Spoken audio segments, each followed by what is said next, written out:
We have to keep going, stories, and it's like a jigsaw, tiny. Thank you guys for being here for our Showrunners panel. We're really excited to have you guys. I mean, your shows are all fabulous. We love them to death.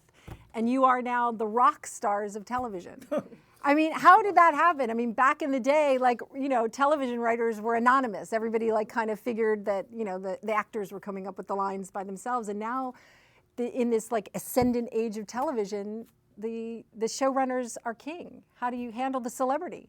I don't think that's true for the public, actually. I think the public still like to think the actors think of the lines. And of course, when they say to the actor, oh, that wonderful speech you made about the telephone box, the actor doesn't say, well, she wrote it. He says, yes, it was because my uncle took me into a telephone box when I was a little boy. And that whole illusion goes on. So, and I think the other thing is that directors often like to give the impression that somehow they and the cast together have come up with this whole story and the script, and it's just happened miraculously. So I think we are the little grey people behind it. Still? No. Julian Fellowes, you are famous. Are you kidding me? Don't people come like and ask for your autograph? Well, not as many as the cast.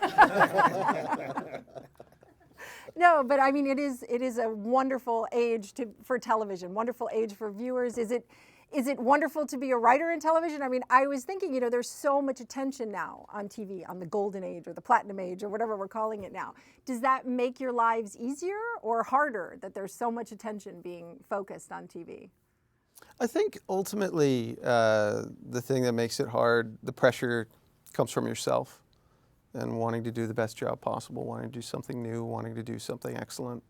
I would say, you know, there's another side to it of just support. Whereas if you're known now, you're getting these odd messages through social media. Yeah, there are some messages that you don't want to read. But there's these weird supportive things, you know, where people are just like cheering you on. But ultimately, I think the pressure is always the same. It's just to do something great.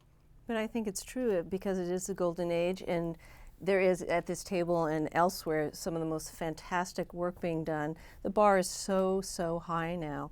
You do really put a lot of pressure on yourself because you realize that you really, everyone's watching, everyone's paying attention, and the work out there is so phenomenal now that you really have to bring your A game all the time, and that is a lot of pressure. But it is great. I mean, it's exciting that TV is just taken off in this way. So it's a mixed bag, I would say.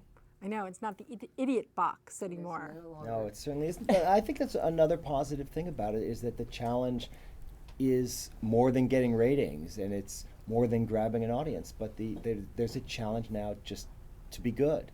And you talk about that pressure. I really agree. I feel what you say. Joe Weisberg, who runs the show with me, we had a really overt conversation about that at the beginning where we agreed that you just can't set out. You can't set out to make a great television show. You can't set out to make something fantastic or brilliant. We decided we could set out to make something that was really interesting to us and that we would feel was the very best thing we could do and that we'd feel proud of. Well, I think that's the key, is that was it Spielberg who said you should only make films you want to see?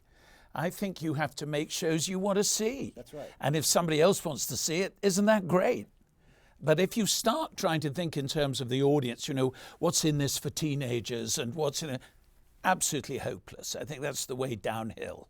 But I think that is one of the great things about this golden age of television and all the exciting work that's being done now is it's no longer the world of the three networks where everybody's clamoring to have the next breakout cop show that has to fit in a particular niche. It's just, how can we do something that's going to be the next interesting show? That's an exciting time to write. There's a lot more opportunity. The canvas is much bigger than it used to be. There's a lot more television being made, and people are taking chances, not just as writers, but also from the companies that are employing all of us. They are taking chances with types of stories that typically in Hollywood you wouldn't find supported these days in terms of film. You know, and I think what's been great, and the reason why so much more television is being made, is because the shows that are out there now are scratching an itch that the film world wasn't in large part. And what they discovered is that it's good business because there's a deep thirst for really interesting, character-driven shows that dig deep and that explore worlds and stories that you might not otherwise see on the silver screen. Did you feel pressure? I mean, you're one of the, you had a show that was going to establish a platform, basically, coming out of the box. I mean, it's like, so did you feel that pressure? That's not how we started, though. I mean, we worked for a year before we went to find a home. We had a script. I had worked out the main storyline for season 1.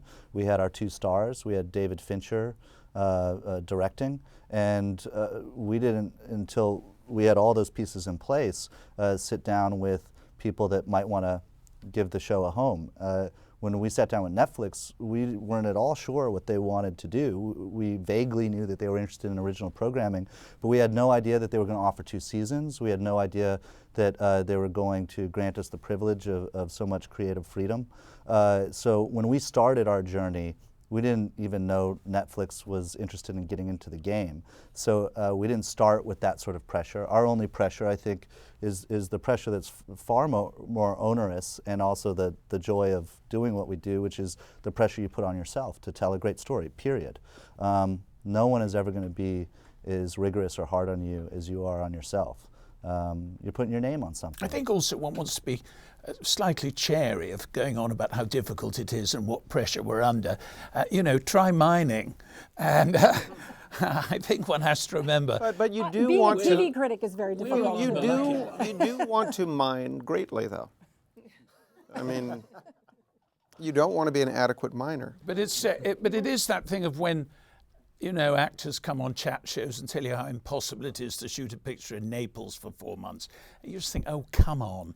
And I rather feel that when we start to complain, I mean, how many writers would give their teeth to be in our position? So, Well, I think both things are true at the same time, though. And I think of the actors sometimes. I'll walk onto the set at 3 a.m. and I'll see Kerry Russell and Matthew Rhys out there in the freezing cold with no gloves doing a fight scene or playing out the deepest emotional drama, and I'll think, you know what? Those guys are working pretty darn hard, and I get to go back inside. Hey, writing the next episode's not so bad.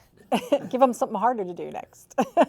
So what is it about television, though, that makes it the place where you want to tell your stories? I mean, what is it that you think television can do right now, specifically, that a film can, or a novel can, or... Well, you have an adult audience. For a start, you have, the big audience for movies, as you know, is teens and early 20s, whereas we have 30 to death, and that's a big group. The dead part. But you can have adult themes, you can have complicated themes. Not everything is resolved. People can have emotionally contradictory natures, all sorts of stuff.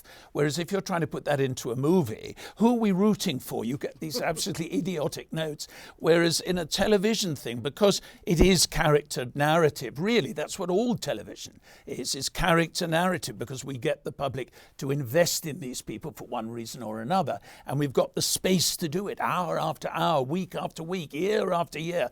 And you can't do that in a picture. So you can have a really complicated, grown-up narrative, a grown-up emotional journey that is full of twists and turns and all the rest of it. And I think that's very interesting. I think that's what people enjoy. Well, and that's it. It's the ongoing relationship with the audience, where a movie is like an awesome date. A TV show is a marriage that you are entering into with an audience, and it can go on for years and years and years and years. And that also makes the storytelling incredibly powerful if you're doing it right. And I'm saying this as a viewer and somebody who makes it as well, but just the momentum that things can have, the emotional resonance that things can have built over a year, over several years, seeing characters change over that amount of time, it's incredible. And I think it's one of the things that is driving this golden, platinum, silver, black age. Onyx. Yes, yes. I mean, if you have 13 episodes in a season, that's the equivalent of making 7 movies in 1 year. The most successful screenwriter on the planet might take them a decade to get 7 movies up on screen. I mean, to know that you're going to work on this material, 800 pages or whatever it is, and that it will all be shot and that people will see it is extraordinary. And for me personally, the collaborative aspect of making a television show is totally different than working on a film. You have an ongoing dialogue with the other writers in the room, if you have a room. You have an ongoing dialogue with the actors. You can absorb what they're doing in front of the camera, let their voice, their instincts, their body language inform scripts to come, talk about them with where the character is going, work with lots of different directors who all bring their voice and creativity and originality to your show, expanding it and deepening it. So you have this organic thing that continues to grow. And you get to work with a lot of great people whose own creativity is sort of poured into the pool, and several hundred heads are better than one. I don't think several hundred heads are better than one. I completely disagree with you. I agree about character. You would be nothing without your actors. No, the actors are fine and developing the performances, but the 1,700 heads in the producer's office are the ones I have a problem with. But actually, we're very lucky. I'm talking about collaborating on the creative side. But we only have 3 of us making our show, and I think that is incredibly luxurious compared to a show in America where you have these whole shoals of producers, it seems to me, coming in all with the right to give you notes. And I think that's why in most of the shows that are standouts, you'll find that isn't what happened. The standout shows are when a clear vision is allowed to get through onto the screen. And when you have the huge committee telling you how to make the show, that's when they don't really ever get off the ground, I think. I wasn't clear about what I was saying. I'm not talking about reams and reams of notes. I'm talking about the fact that no one person can make a great television show. And you can have a showrunner, you can have someone who has to ultimately decide and make decisions. But if you're not sort of absorbing the greater world around you, and there's all the people whose creativity are required in order to make it larger than any one person, then I think you're limiting yourself. I mean, it's just like, Orson Welles would have been nothing without Herman Mankiewicz, and without his great cinematographer, and he would have been the first to say so. I think that, there is a lot of attention paid to the showrunner now more than ever, but it's a lie to think that these people are solely responsible for the success of a show. Well, you can have that vision, but there's no way that you can make that vision real without those people. And I'm talking about the cast, I'm talking about the writers, I'm talking about the crew. I will even say this, and this is going to be shocking. I've gotten good notes from AMC even. I've gotten things where I've been like, oh, I wasn't thinking about that. I will say, out of the showrunner club. I mean, I'll double down. I mean, we have such a level of trust and collaboration with FX. You think your employers are going to watch this show? No, I know for sure. I know for sure they're not going to watch it. We're going to tune in. We're going to send them the tape. No, joking aside, actually, I think it's a serious conversation, because I really resonate with what you're saying, Beau, and I agree. I mean, there have been times when we'll reach out and say, hey, we're thinking about this direction, we're thinking about that direction, what are your feelings? And I think part of the reason for that is that they never dictate notes. They don't give us reams and reams of notes. Yeah. They engage us in a dialogue, but ultimately they give us the freedom to make the choices we want to make. And I think the openness that you're talking about to all of that support and all of that collaboration is what makes the product great. I must say, I think one of the fun things is watching the performances develop, because you start originally with hopefully a good cast, and you have an idea of what the character is, because that's why you cast whoever it is. But they then start to add layers, and just you see what they're good at, and you see how they can use a particular situation, and you start to write for what the actors are giving you, which of course you can't do in a movie because you finish the script's done, you're shooting it. And I think that is a very interesting part of television writing. But it's also talking about what's possible. At the beginning of the season, and this is a very specific thing that I got from one of our crew members, but at the beginning of the season, our focus puller, who is a behemoth of a man, who does say y'all. You had asked me earlier about that. It was howdy. Howdy. Somebody asked me about y'all in this. But he was talking about pecan groves in Georgia.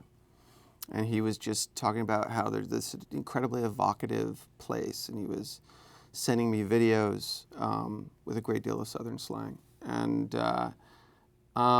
I kept on watching these videos, and because he was right, it was amazing. I'm not from the South. I'm from New Jersey. I haven't been to a pecan grove in my life, but it turned out to be the location, the perfect location for an episode that was one of my favorite episodes of the season, and the environment and what we got from the environment was such a huge part of the story. He got the story rolling, and that's our focus puller. It comes from everybody on the production, and our production is a very difficult production. Everybody gives 110%.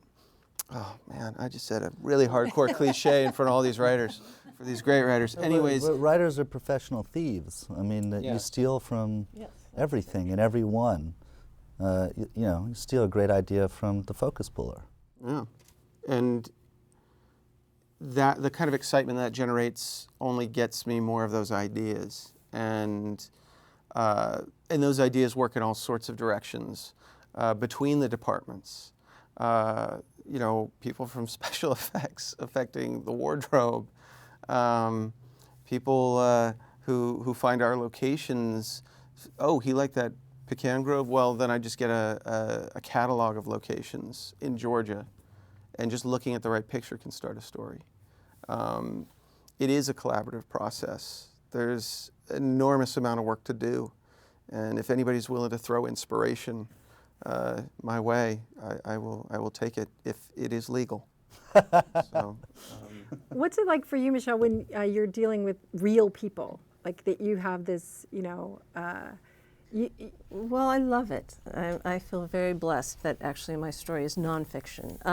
I found myself, I did a number of HBO miniseries, and I realized I really loved John Adams in the Pacific, and I really loved being in that area because I actually love the parameters that a real story gives you, because then you have to sit down and say, well, how can I best tell this story within these guidelines? And so we found this book, and when I read the story of Masters and Johnson, I realized, first of all, it was so Byzantine, complicated, layered. It went places that you would never have expected, and it was the most bizarre love story I'd ever read. And I think I immediately loved it. And then for writing it day in and day out, week after year now, what's fantastic is you get to go into so much history and bring this up and bring it alive and bring it into your show as much as you want to. So it has a huge research component that I love. It's like going back to school, and so you get to dive into all these fantastic areas, and I love it. Did it have a sort of natural dramatic arc, or did you have to kind of impose one on it? It does have, well, this is the great thing about television, is that it had twists and turns that you could have never made up. And so it felt a little bit like cheating, because when you read this story, you thought, oh my God, it's all there. That's so fantastic. And it has arcs within it, and then it does have an overarching sort of story that is very curious and strange. And so now we have to fill in a lot, because this is really based on one book, and this is the only source material we really have. And there's big gaps, but that's where we do our work. We find these gaps and say, how did they get from point A to point B? What was really going on there? And so then we can fill it in. And then like the B cast, are they like, did you just make them up, or are they based on real people as well? There's some legal issues that we have to sort of contend with. So we can't take someone that passed through their life and give them a backstory that they might in fact find offensive. We can tell the stories of the main characters as as they happened. But yeah, so we have to take characters, combine them, a composite, yeah, we have to be a little bit careful with that. It's just sometimes, you can find a really interesting situation, really interesting characters, but there isn't, it's like there's no ending really. They just went and lived in New Jersey and that was the end of them. And I always remember there was one, me. I better not say the name, but there was one character and they were making a movie and he was at the time going around singing to the troops, and I was told later by one of the production team they were all longing for him to crash so that they could finish the picture. And I think that sometimes you do have to impose a kind of dramatic shape, narrative shape onto events and sort of nudge them. But if this doesn't require that, then you are the more blessed. Well, we do have a very complicated problem with the end. So we've been thinking about it. I've been thinking about it since I first picked this book up. It's like, ooh, how would you end this show? And so the story obviously does have. I mean, they're both deceased, so that's an obvious end. But I don't think we're quite going that far. But what you have to do is then thematically look at what the story has been about, and then come up with some. It doesn't have the dramatic ending that you might hope. So you have to thematically put their lives in some kind of, some kind of summation that will require some thinking. That's what we were talking about that earlier, about the issue of endings, which is that, traditionally television was open-ended. You just ran with it until, like, they said, okay, you're not making any more money, so, you're canceled. But now you have these shows where the vision is very much, okay, we're starting here, we're going to go here, and the question is how long does it take to get there, and what business are we going to do meanwhile? So, I mean, many of you are working from original text or adaptations or previous things, and so how does that? Do you guys all have your ending, like where your characters are going already? Do you know how many? I know this is a question you get. How many more seasons are we going to have? Do you have like a book, a real Bible, where it goes from one to the other, or? I think it's a combination of things. First of all, we are working in a business, and there all of a sudden a lot of business requirements come into this decision about your studio and your network and who's making profits and how they make profits. And so how many episodes you get is not just a creative decision. It actually is informed by a lot of very big corporate business decisions. That aside, though, so I think all of us, and this is a huge difference between cable and network, and we're all here in cable, and network is a whole other animal. But yes, I think we know we would not go for more than 6 years. I mean, we just wouldn't. I mean, I find it's very difficult because certainly in England, you never know how long you're going to, because they never give you the commission for the next series until you're halfway through this series. And so there's no sense of, we'll take 4 at least or something. Each time you're making one series and hoping you're going to get the next one. I mean, I think there also comes a point where the actors have had enough. And, as you found. They want to, of course, I found it out pretty early in our show. And didn't we suffer from it when Matthew died? I will never watch anything you ever write ever again. But I mean, without that, there is a moment, I think, when the bloom goes off the rose and you want to try and get out before that happens, and they want to go off and do other things. But it is quite difficult to predict. Well, maybe when you're doing a real story, then you know quite clearly where you are on that road. But, I'm just doing a make-up story. So, as long as we keep making it up. But you do you have a sense, though, an instinct that, I don't want to, I mean, do you have a sense of this? Yes, I do. Yeah. But I don't think I'm ready to share it with the nation. You're not going to tell us how many more seasons there are going to be so we can, break it? Well, the death of a television show used to be, entirely like death in real life. It was either violent and, you get hit by a car, boom, your show is done. Or you petered out into old age and were forgotten by the people around you. But give me one more choice. Yeah, I know, seriously. What about dying with your loved ones? Because surrounding the you? idea of the perfect death, the perfect summation of a life, right? Is that I think that's an ideal that life doesn't really give us in reality, except maybe more and more in television shows, where I think that people are beginning to conceive of a show as a totality, that it does have its natural terminus, and those are conversations that people start to have with their employers, saying, I think that maybe at this point, however many seasons, or this is what the idea is how the show should end. And you can have that discussion and really think about this thing having its true beginning and middle and an end as a work, as opposed to let's just sort of drive it into the ground.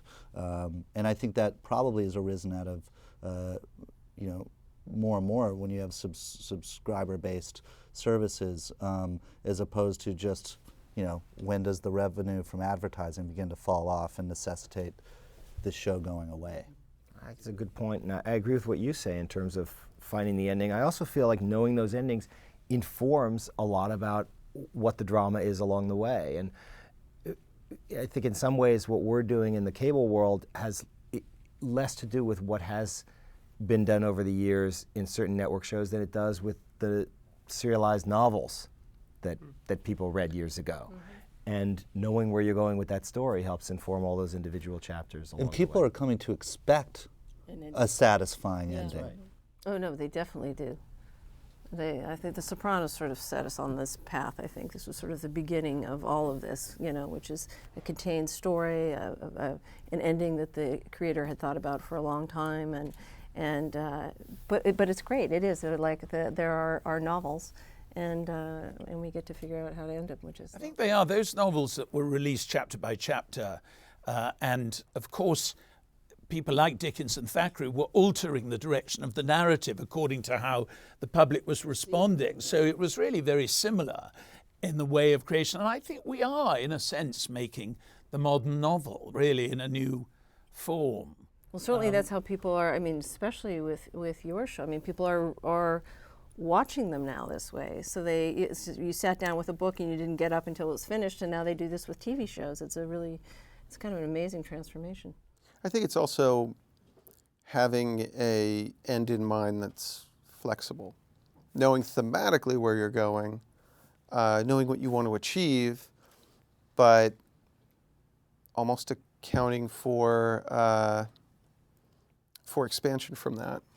And even, I would say with this show, our show is a show that I think could keep going as a story, but it would be a new story, meaning the characters that we have, we would tell all of their stories, but use the environment to tell new character stories. But that's, wishful thinking that things would go on and on and on and on. Are you telling us they're all going to die next season? Next episode. In the train, they never get out? They never open the door. I really believe in that, though. I've seen series, we all have. I remember there was one Doctor series in England called The Peak Practice, set in the Derbyshire Peaks. And by the end of the series, the only thing that was still in it were the peaks. I mean, even the buildings I'll give you a great example. The Wire, the greatest show ever made. I mean, every season, the frame was completely shifted. I mean, you were still in Baltimore, and you were still dealing with the interplay of institutions, but there was no protagonist. And that's a show that was built into gone. the show from the beginning. That was like sort of the conceit of that show. I think what you're talking about is you start off as like kind of, okay, we're going to tell this, and then, if it keeps going and people still like it, we'll move it on. Well, I would say our show and, the source material it's based on has just evolved so much every season that it's a new show every 8 episodes. We think he's already in talks, don't we? We can smell that. We he's actually, in talks. We need this table afterwards. But The Wire, I think, is a story that could have gone on and on and on that way. No, but Mary's right. That was the structure from the beginning. And you're starting to see that now, like with American Horror Story, with True Detective, where people are kind of playing around with the idea of this is a series in that it's going to be a certain kind of thing, but the story is going to shift and the characters are going to be different. And you're not going to have that relationship that you have with Mad Men and all the rest of it, where you become very involved with the people. That you didn't do that with The Wire. You were enjoying it in a completely different way. I think it's harder when you have. I mean, if they suddenly said, "Oh, the next series of Mad Men, Don Draper's been fired, and now everyone's different," I'm not sure you could make that work, because I think your enjoyment of that show is too much to do with your relationship with those characters. It's not for every story, of course. I mean, some stories require a central pillar. You know, I mean, that's how they're built. You know, it's interesting though. I mean, when I started on House of Cards, having no experience doing this before and having no idea what I was doing, I rewatched a lot of the shows that I had loved and some that I hadn't seen yet, and I started doing like statistical analysis of how many scenes and how much screen time protagonists, for shows that had strong protagonists, in each episode these characters appeared for what length of time, and was surprised to find in a lot of these shows, whether it's The Sopranos or Mad Men or what have you, that especially once you sort of got well into the first season, sometimes these major protagonists might only be there 25 to 30% of the episode. Yeah. And some episodes not at all. I mean, one of the great examples is the Pine Barrens episode, right? I mean, see it as sort of a tangent or bottle episode, but you did see in The Sopranos, for instance, major shifts. You always knew Tony was there. You always knew that you were going to return to the trough, but there was the liberty creatively to expand and to refocus from time to time on the periphery, and I think that's exciting. And I think the audience enjoys it. I mean, that's what we did our last season, our last half season, pardon me, is we shift the focus quite a bit. The ensemble was broken into all these different groups, and generally each episode we focused on one of those groups, and you know, the main character, Rick Grimes, who's played by Andrew Lincoln, was in 4 episodes. It was in half of the back half, and of one of those episodes in one scene. But he was always present. Dickens did it too. I mean, look at Tale of Two Cities. Most people think Sidney Carton would be the protagonist, if there is one in Tale of Two Cities. But this is an 80-page stretch where he doesn't show up at all. You know, I think that one of the joys of being able to work on a serialized story is that you're, look, I don't think that one medium is better than the other. Film is not better than TV or vice versa, or the stage or what have you, or novels. They each have their advantages and disadvantages. But a film is like a poem in a way. It's so tight. Every single frame and moment has to count towards the sort of main thrust of the narrative, because you've only got 90 to 120 minutes, generally speaking. But in a serialized story, you can go down the less taken path from time to time, as long as you return to the highway at some point. Well, it depends on the show. I mean, I think one of the sort of style motifs of Downton is that we have so many running characters, and we have to give them something to do every week. And it's like a jigsaw of tiny pieces that is flung at the audience in the hope that they get some of it. And then we go. And I feel that if we now tried to shift and have a whole episode about Violet and Isabel remembering some lost love or whatever, it wouldn't really work for us, because we have a clear dynamic. That's, you know, when you go into a Chinese restaurant, you want Chinese food. And if you don't want Chinese food, you go somewhere else. And I feel that our audience wants that very kind of paced 20, 30 characters, all with a little story of the week. And if we stop that, I'm not sure it would work now. You guys have all talked about the relationship that the viewers have and how important that is. And now, of course, with social media, the viewers can let you know with 1 second. They can, we're live tweeting. It's like you don't even have to listen to the critics. You can listen to those damn viewers. And it's like, so how does that affect what you're talking about in terms of like when you'd had that major shift with Walking Dead? And I mean, I was like, okay, I need Michonne, and I need Michonne every single week, and she's not here. And it was hard to adjust to that. And how, do you pay attention to the reactions, or is it just you're just going to do this and to hell with them? And well, I think you can do this, but not to hell with them. You can do this and hope that they like it, but you start out by doing this and being confident that it's what you want to see. I started off as a viewer of the show. The first 6 episodes, I was at home for those, and I joined the second season, so I could acutely remember what it was like to be a viewer. And I don't know, it's just a question of like, well, what if they did this? What if they did that? And then doing some of those things. And, you know, I think people were surprised by that. Where's Michonne or where's Rick? But or Daryl, yeah, I think people like that character. Really? Do you think people like that character? Yeah, people enjoy the Norman Reedus. But it put the onus on us to tell great stories that we could stand behind, that didn't have the you know, the top billed characters in them. And I thought that was a great place to be. And I think, you know, with a large ensemble, giving every character the spotlight every now and again helps the audience, I don't know, gives the audience something else. They aren't garnishes. They're whole people. There's somebody that the audience can be interested in, follow along as well. And the stuff that goes on with them affects all the characters anyways. It's all part of the whole of the show. So.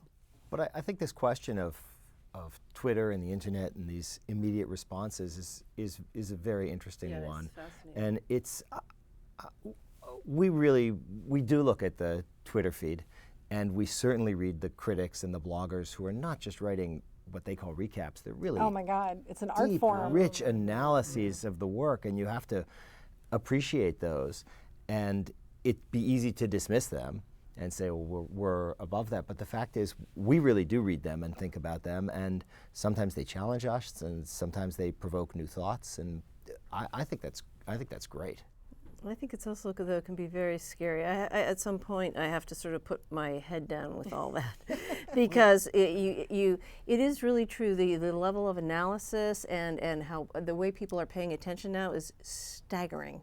And so your episode goes on the air, and there's this tidal wave back of you know, and some very, very, very intelligent feedback. But it can be incredibly disorienting, I find. And so I actually have someone who reads all that, and just like it sort of gives me the gist, because if I sat down, first of all, it'd be half your day reading all this anyway, but also then you can get in this very sort of, I think, insecure place where it becomes a knee-jerk reaction. Well, what are they thinking? What's happening now? And then I think you a little bit lose the plot, no pun intended. I think you can kind of lose what it is that you were really trying to say if you're in this constant dialogue back and forth with what's happening. The other thing is, it's not your whole audience who are going on these things. It's a fairly specific age range and all the rest. I mean, of course, now someone is going to say, my 89-year-old father is on Twitter, you know, but most people's 89-year-old fathers are not on Twitter. And I mean, I'm saved from Twitter because I can't work a tube opener, you know, I mean, nothing. So I wouldn't know how to get onto it, or Facebook or anything else. But of course, like you, I have people who read this stuff and come back. But, you know, although it's interesting and it can be worth thinking about, in a way, you can water yourself down if you're trying to pay too much attention to all of that. You've got to keep forging ahead with, I mean, I am perfectly sure that if you put your idea we've just been talking about onto Twitter and said, hey guys, I'm thinking about doing 4 episodes without Andrew Lincoln, you know, No, and that then you was would never the have done exact it. reaction. No, it would. It's not like Twitter makes you daring. I respect the opinions I get. I try not to read too many of them. I'm real lucky because every episode, without fail, is the greatest episode of The Walking Dead that's ever been done. It is also the worst episode that has ever been done. So, and I feel that most of those people actually feel that. I mean, people might have access to grinds, but that's their opinion. But I think the scariest thing in the world would be writing with the internet looking over your shoulder. With anybody looking over your shoulder. That's the challenge is can you engage these things, A, without it eating up your entire life, and B, without it leading you. And if you can do that, it's pretty interesting, because at the end of the day, you know, we talked earlier about how we set out to do things that are interesting to us and that we're passionate about. But in the end of the day, it's something that's given, and it's given to the audience. And it's pretty cool to live in a world where, like the theater, you get an immediate response. That's Have you unique. guys had reactions that like took you totally by surprise, like to a character or to development or something that just you were just like, oh wow, I didn't think that was going to go over that big or make everybody so angry? There was, in the mid-season finale, there was something that we had that I was very worried about the audience getting ahead of or not buying, gone really back and forth on it. Rick's daughter, who's a baby, in the aftermath of this raid on where they were, the prison, Rick and his son only find this bloody baby seat. Very bloody, like unbelievably bloody. It was fair. It could have been was bloodier. full of blood. It could have been super bloody. I'd say it got a splash. It was very horrifying. We've got a Walking Dead super You fan. do not ever want to. I'll get to you next. But the audience was, oh my God, I can't believe they killed that child.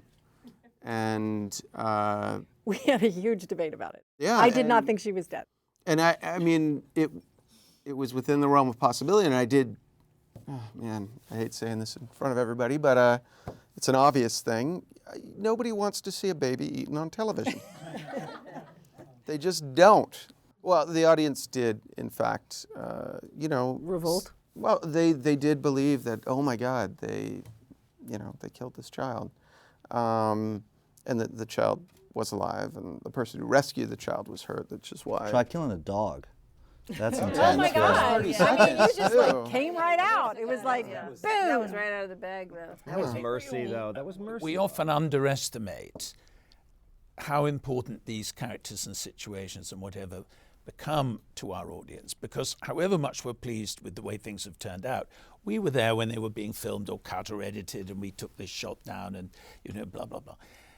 But I remember I was in New York not very long ago, and I was in Barnes & Noble, and I noticed this woman sort of following me slightly as I was going. And finally I stopped. I said, oh, hello. And she said, just let Edith be happy.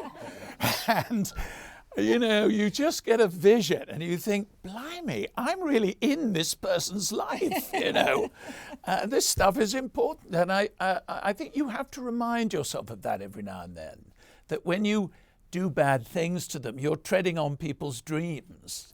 Well, I mean, when you have people that can buy an I'm an Edith or I'm a Mary t-shirt, yes, if you're like wearing an I'm an Edith t-shirt.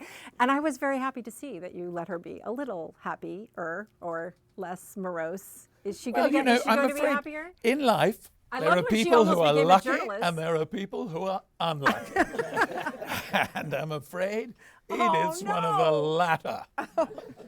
You can use social media tactically too. We desperately spoiler alert. I'm too Tough. into Tough. Yeah. So so in season 2, I nearly earmuffs, did a there you big go, spoiler, yeah. but I managed to stop it just in time.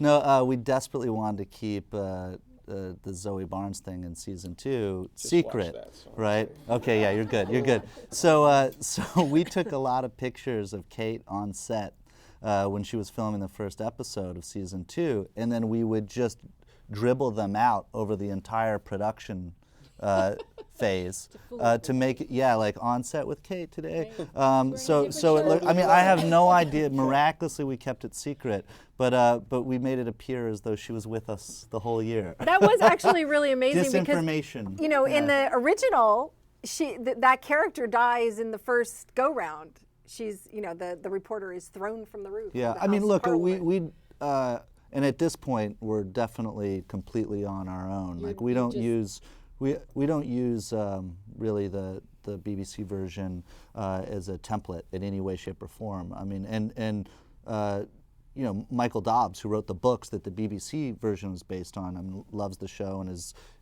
he said free reign, please. Yes, I'm so excited to see what you guys do. That's different.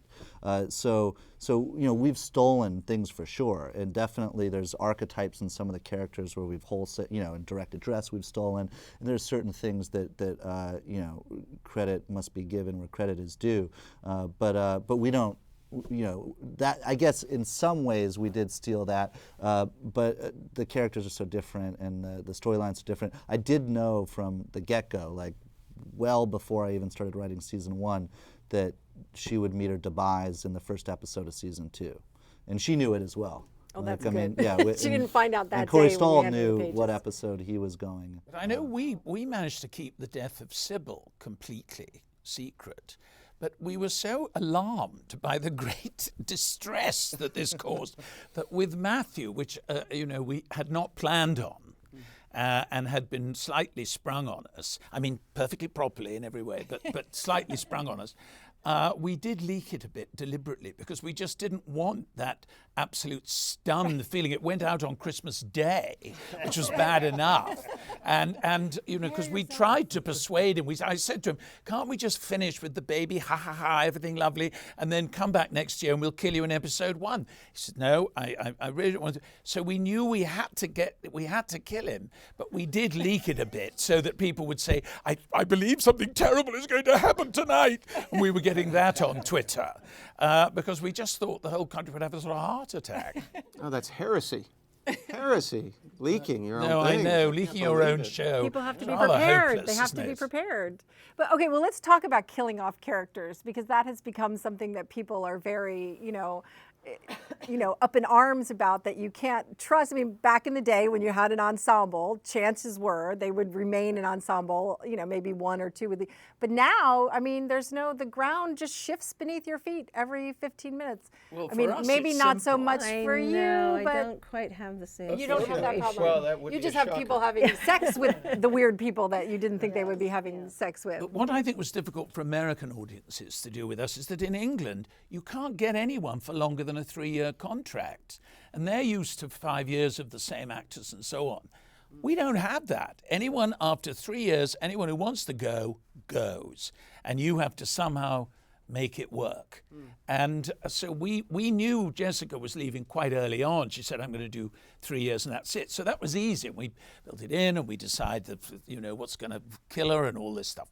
And actually all that eclampsia was very interesting and interesting to research, and they were pleased because a lot of people had thought it had kind of gone away, which it absolutely has not. So all of that was fine. But Dan didn't decide that he wanted to leave until we started filming, and we already had 5 episodes, including her death. So we couldn't have another whole episode about her death because the whole thing would then turn into 6 Feet Under. So we somehow had to just knock him off quickly, and then we'd have a 6-month gap, which is what we did. But that's the reason our characters died. We've only ever killed one character, and that was William the footman, who met his end in the First World War, because we just felt with a house the size of Downton. What about the Turk? The Turk we killed. But I mean, he as a character, he was born to die. But with William, we just felt someone in the house had to die. Because, I mean, in the First War, Did you draw lots? my grandfather died, my great-uncle died of wounds, 2 cousins of theirs died, one of my great-aunts was torpedoed. The idea that any family or household would get through with no one dead was just not believable. So that's the only one we did kill. But the others just, no, they were leaving. and that was that. The season finale this year I thought was interesting, and this goes towards Twitter and social media. Everyone's like, well, who's going to die? Because it's a season finale, who's going to die? And, we had worked out the story, a long time earlier. No one was dying. It wasn't part of the story. Things were happening, and the theme and the overall story was being fulfilled, but that didn't dictate that somebody was dying, and it was such a shocker that no one died, which I was thrilled with. Which you didn't leak. Yeah, I was thrilled with that. I mean, dying on television shows is a normal thing now. It happens in broadcast, it happens in cable, it happens so much now that it's a tricky thing now. You want it to be good, and you don't want it to be, oh yeah, somebody died, what a shock. You want there to be an emotional reaction. So I think that ultimately puts even more pressure on you to make sure that every character you have is worthy of mourning by the audience. Do you think, I mean, I get the sense like the rules of television have changed greatly in that you used to not be able to have a main character, an empathetic character who was, you know, killing people on a regular basis. And yet many of the people at this table have that main character and yet we still like them, even though they are murderers. And now, you know, rape has become an issue where a lot of shows are showing rape and people are getting upset about that. There have been the death of children now, which used to be very taboo on television, now happens regularly. And are there still rules? I mean, do you think of, like, in terms of, I mean, that there are things your characters can't do and remain likable? Well, I think shows have rules and characters have rules, but I don't think likability is an issue the way it used to be. I think characters are free to be fuller and more complex in that sense. Although in most big hits, there are characters that you get involved with, aren't there? I mean, Involved, but you don't have to like them. I mean, Right. I have to like them a bit. But I think likability, but likability doesn't. But to be likable, one does not always have to do the right thing or the good thing, No. and people can be in difficult, complicated situations and make hard, charged But choices. I have a problem with these murderer heroes. I don't get it. Well, I actually quibble with the use of the word murder in the case of our show, because I don't think our heroes are murderers at all. They're killers, they're soldiers. They kill in war from their point of view, but they're not sociopaths. They're not like some of the characters on other television shows that have examined sociopathology. That's not what The Americans is about. I mean, I do have a problem with that. The sort of, I won't name any shows. So the 'cause Dowager won't be killing everyone anybody works next hard. She season. won't be a killer anyway. I think you're setting us up. I think now I know what next season is all Violet, about. the serial killer. Exactly. She's going to put arsenic in everybody's teeth. She'll just freeze them to death with a glance. Well, she absolutely, well, that she does on a weekly basis. So, but I mean, I guess likability is probably the expansion of what makes a character likable. They can do heinous things. I mean, your characters, you know, on the face of it, none of them are likable, but we still like to watch but them. likability is a word that, I mean, it's, who cares? And I don't think it even applies. I guess emotional connection. No, I it's think about it's compelling. It's about being Yeah. compelling, isn't it? That You used a great there's word, involved, you know, Yeah, there's- attracted to, there's engaged. something happening within the character that draws you in. That even if it draws you in a way that challenges all your opinions about what you think is good or right or just or fair or likable, anything like that. But it has to be compelling. And what the greatest thing that television has done has shown us now that tons and tons of people will watch characters that are compelling and not necessarily likable. And we have to assume that this is because what you're showing in these characters is really deeply mined out, interesting dilemmas that people, it just touches many, many chords in ways that I think sometimes people don't even realize, but they're just compelled toward it. I think that's true. But I think you're right that each show has its own rules, and a show mustn't break its own rules. And we can enjoy different shows that have totally different rules to our own. I mean, in my show, we're only interested in the emotional response to things. The terrible things that happen, we never see them. We never see the car crash. We never see the heart attack. We don't see the assault. What we see is people crying, oh my God, and is this true? Because that's the style of the show. But another show may have every week some scene which is, you know, and you can hardly bear to watch it. And that's one of the reasons you enjoy it. It's somehow every work, whether from a ballet to a short story to a TV show or a movie, you establish your own world, and in that world, certain things are done in a certain way. In a musical, there's a hidden orchestra and people sing. In a horror story, it's acceptable, something different happens. But what you mustn't do is break your own rules, and that's where I think people go disagree. wrong. So do you set parameters? I mean, do you think, okay, here's my character, here's something he would never do or she would never do, or is that just something that evolves as the story Well, I mean, we do. evolves? You know, one of the exercises we often do at the beginning of the year is make a long list of things that we never in a million years think would ever end up in House of Cards. You know, That musical thing sounded. Yeah. no, but I mean, Spacey you can know, sing. I was thinking but five-way not- crossover episode. but Let's get started. but you know, That would be a you find that things, you know, like the Civil War reenactment that happens in the 5th episode of season 2.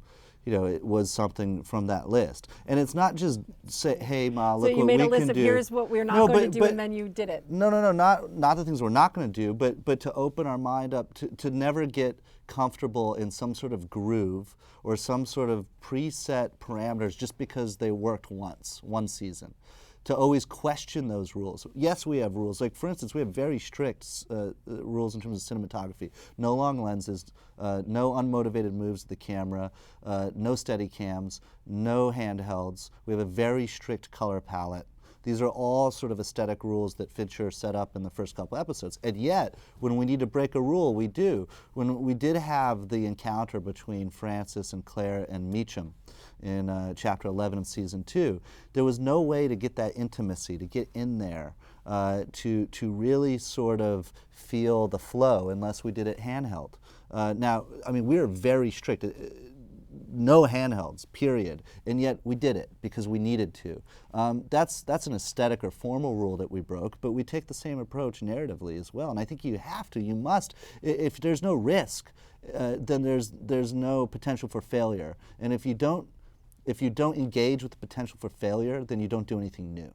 What was the most surprising? We're going to have to wrap this up pretty soon, but so this is how we're going to wrap it up. What was the most surprising thing that happened on your show that surprised you, like as a writer, whether it was a character development or a character emerging or a reaction? What took you by surprise? That surprised us. Yes. All right. I'm not starting. Oh my God, it's like the worst last question. Nobody wants to answer it. Oh, it's a tough one. Oh, Lord, now I'm talking. Oh, man. Because you surprise yourself, you know. Oh, man, I really want to pass on this Well, one. I'll tell you my. Oh, you go ahead, you please, go. Michelle. Somebody has an answer. I think one of the things getting into this show that I was apprehensive about was the amount of sex that was obviously going to be in it, and so I spent many hours trying to figure out how I was going to approach this, what it was going to mean, how to do it, and everything. And I think I was worried a little bit about when you're approaching actors, let's say like Alice and Janney, you know, how is that all going to work?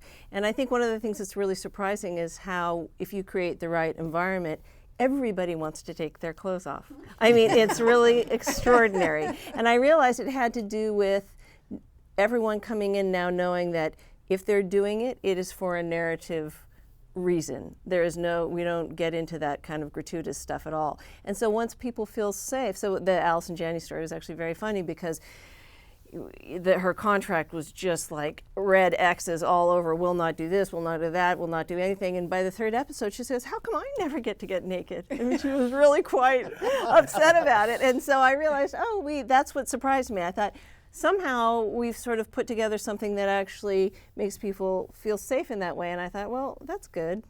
I was happily surprised by that. That's funny. My answer was going to be actor related too. Was it? But not nudity related. I was like going to say, everybody's dropping trowel. No, there has been some trowel dropping on our show, but the happiest surprises for me are when our actors come at scenes differently than we've heard them in our heads. And you write something and you see it a certain way, and there's part of you that wants it to be realized exactly as you've seen it.